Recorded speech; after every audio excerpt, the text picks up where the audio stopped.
안녕하십니까. 오늘은 그 자기장에 대해서 강의를 하겠습니다.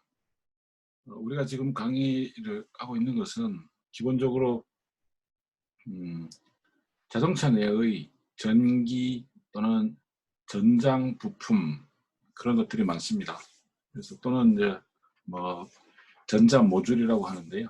전기 전자 모듈 또는 전기 전자 또는 전장 부품, 그러한 것들이 자동차에 많습니다.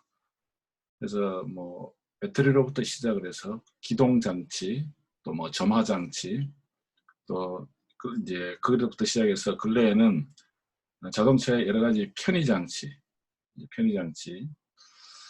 요즘 이제 자동차들은 음, 스마트 크루즈라고 하는 옵션이 있죠. 주행을 할 때 차선을 넘어가면 자동차가 스스로 그것을 감지하고 앞차와의 거리를 자동차가 스스로 이제 유지하는 이러한 기능들이 자동으로 들어가고 있습니다. 그래서 이러한 추세는 향후 더 발달을 해서 자동차 스스로 뭐 주차를 한다든지 주행한다든지 이런 수준을 지나서 운전 중에 돌발 상황에 대한 대응을 자동차 스스로 하게 된다.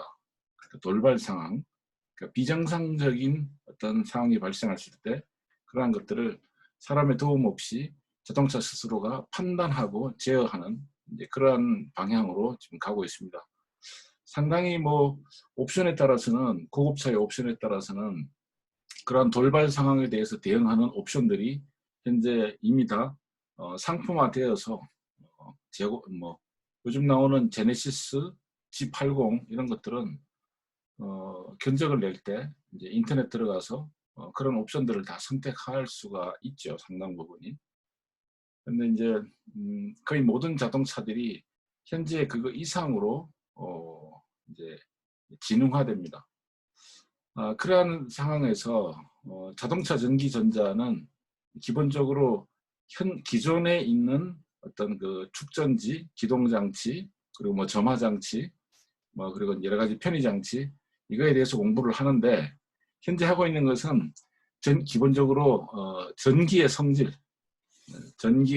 또는 엄밀하게 말하면 이제 전자의 성질을 얘기하는 거죠. 전자의 성질. 그래서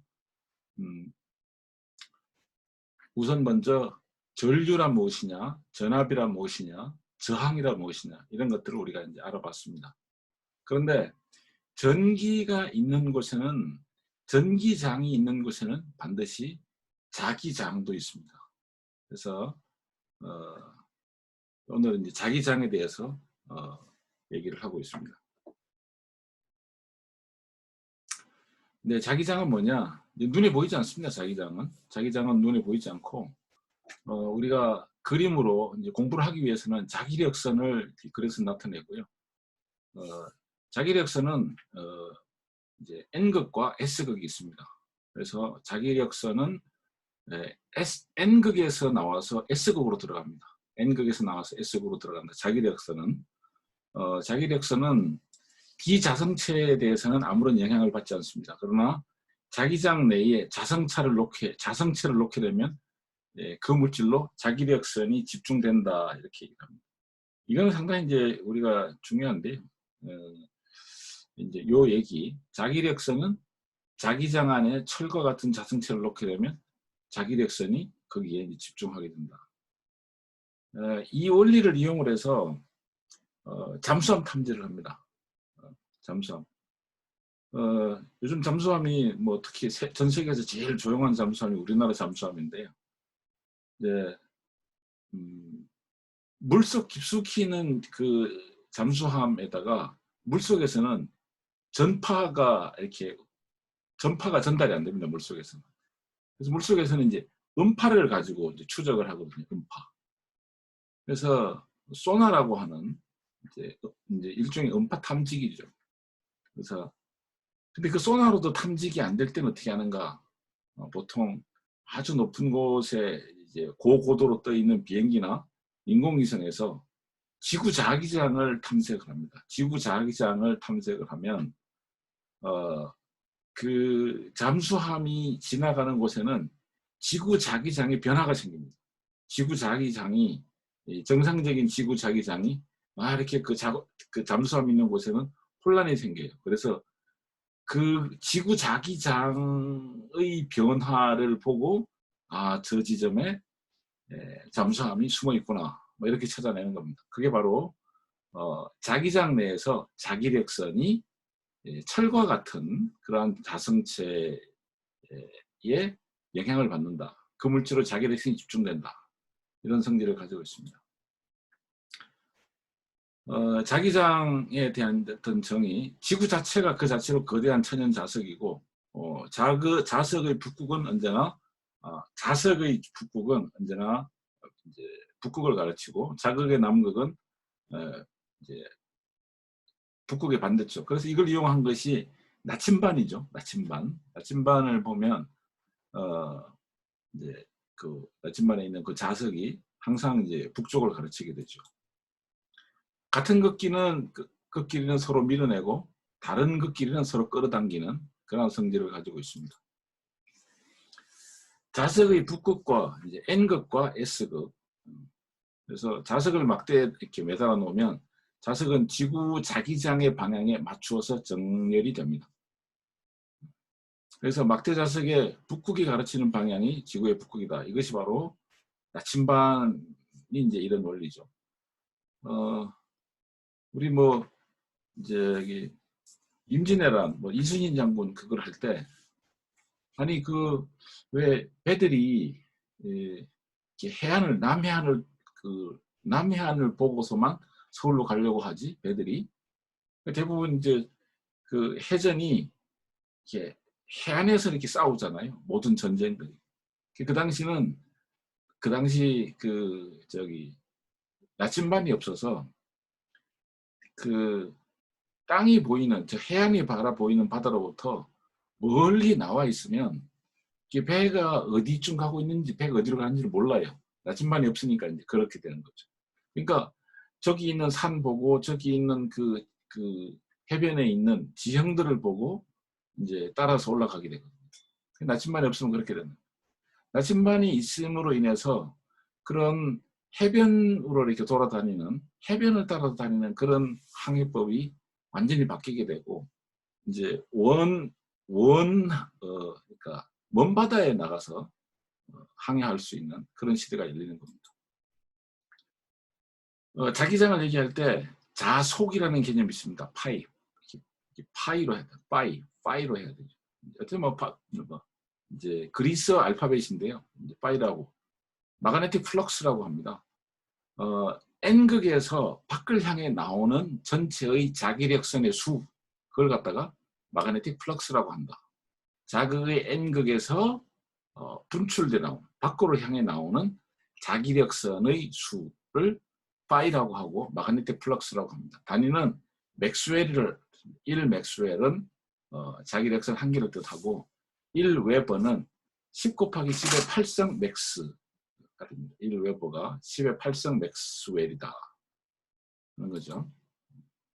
그래서 이런 이제 자속 마그네틱 플럭스가 여기 N극에서 뿜어져 나오는 개수. 그래서 이것이, 그래서 자기력선이 전부 하나, 둘, 셋, 넷, 6개죠. 자속은 6 맥스웰이고, P 지점에서는 1cm랑 자기력선이 2개이기 때문에 자속 밀도는 2G라고 이렇게 했습니다.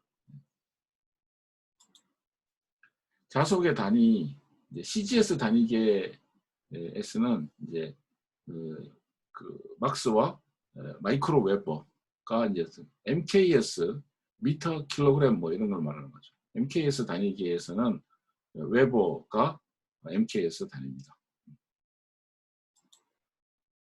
자속 밀도라고 있습니다. 플럭스 덴시티. 단위 면적을 수직으로 통과하는 자기력선의 수, 이제 면적당 자기력선의 수를 이렇게. 자석 밀도의 단어는 가우스가 있고요. 가우스는 1 맥스웰 퍼 센티미터 제곱이고요. 테슬라, 우리 많이 아는 이제 회사 이름인데, 회사 그 이름이 전기 회사이기 때문에 여기서 따왔습니다. 1 웨버 퍼 메타 스퀘어. 이렇게 가우스와 자속 밀도는, 플럭스 덴시티는 가우스와 테슬라로 표시를 한다. 자기장에 의한 유도작용이 있습니다. 유도작용은 어떤 물체가 다른 물체에 직접 접촉하지 않고 전기적이나 자기적으로 영향을 미치는 현상이에요. 그러니까 우리 이제 무협 영화 같은 데 보면 이렇게 막 손으로 무슨 기를 불어넣는 식으로 서로 접촉하지 않은 상태에서 뭔가를 전달하죠. 그러니까 이게 이제 뭐 영화에서는 그것이 과장이지만 전기 전자, 특히 전기 자기 분야에서는 이 인덕션이라고 하는 유도작용이라는 것이 있습니다. 요즘 이제 실용화돼서 나왔죠. 그거 무선 충전기. 예. 유도작용에 의한 거죠, 그게. 유도작용. 쇠막대를 자석과 접촉시키지 않고 자석이 만드는 자기장 속에 놔두기만 해도 쇠막대가 자석이 된다는 겁니다. 이런 식으로. 얘가 자석이죠. 이게 자석인데 자석 가까이에 쇠막대를 갖다 놨더니 얘도 같이 이제 자화가 된 거죠. 그래서 유도작용에 의해서 이 쇠막대가 자력을 띠게 된 겁니다. 자력을 띠게 된 거예요. 자, 이런 거를 갖다가 서로 붙여놓고 접촉하지 않고도 이러한 다른 물체에 접촉하지 않고서 전기적이나 자기적으로 영향을 미치는 현상을 유도작용이라고 그렇게 말합니다. 투자율은 자력선을 집중시키는 물질의 능력을 투자율이라고 하고요. 강자성체가 있고 뭐 약자성체가 있습니다. 자기장에 의한 유도작용, 자석을 집중시키는 물질의 능력을 투자율이라고 하고 이제 뮤라고 또는 뭐 마이크로 뮤라고 이렇게 표현합니다. 어떤 물질의 투자율이 공기의 투자율의 몇 배가 되는지 비교한 것을 이제 비투자율이라고 이렇게 합니다. 그래서 자석 두 극 간의 간격을 이제 공극이라고 이렇게 합니다. 공극이다. 에어갭. 간격이 좁을수록 간격 사이에 자기장이 강하다. 이런 성질을 갖고 있습니다. 자석에는 크게 두 가지가 있습니다. 전자석이 있고 영구자석이 있습니다. 전자석은 도선을 감아 만든 코일로 이루어진 자석입니다. 그래서 전류를 공급해주면 코일에다가 전기를 공급해주면 이제 자석이 됩니다. 그래서 이런 거 갖다가 이제 전자석이죠. 어떤 전류를 흘려줄 때는 자석이 됐다가 전류를 흘려주지 않으면 자석이 되지 않는 뭐 이런 걸 할 수 있습니다. 영구자석은 외부에서 전류를 흘려주지 않아도 계속해서 자기량을 발생시키고 유지하는 자석을 갖다가 그 영구자석이라고 그러고요. 전류를 흘려줬을 때만 이제 자석이 되는 그런 것 갖다가 전자석이라고 그렇게 합니다. 자, 그래서 이와 같이 전류를 여기다가 이렇게 스위치를 넣어주고 전원을 인가하고 해주면 여기에서 전류가 흐르면 자기장이 발생을 하는 그런 케이스입니다. 전자석의 원리를